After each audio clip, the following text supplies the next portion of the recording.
LOITIMÉIREACHT AR ÉIRINN. Réamhrá, paragraph2.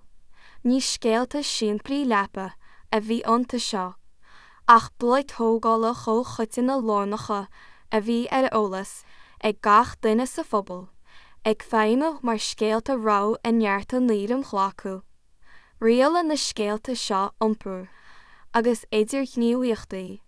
Bhí scéalta coitianta faoi ar meisce a d'anamh rómháil afa I bpáirc sí tharaithe, mar a bhí scéalta faoin meántaí a chuine teach neamhchláin ach a fuair ráha ó strainséir mistéireach go runna siga ar an málach chun dochar a dhéanamh de mar an dhéanach sí glan na suas go gastal. Dahan agus chosann na scéalta seo séachúthaí ársa, Cúisleán, Créifort, agus áit na naofa trí ráha a thabhairt faoi iarmhairtí tromthúiseacha daon ar an mór, chodúir sin le bulldos a dhéanamh orthu, nó damáiste a dhéanamh dómh.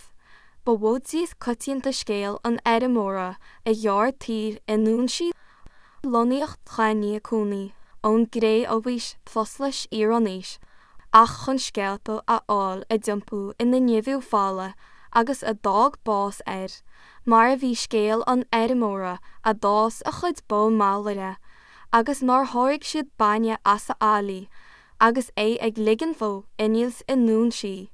Is é an meas a bhí ar na scéalta sí seo is cúis leis an ráta maithreanas neamh nach ard tá ag Créifort, agus séachúthaí seandálaíochta eile ón gré óbha agus ón iarranéis in iarthar na héireann a gcomparáid le náisiún eorpacha eile.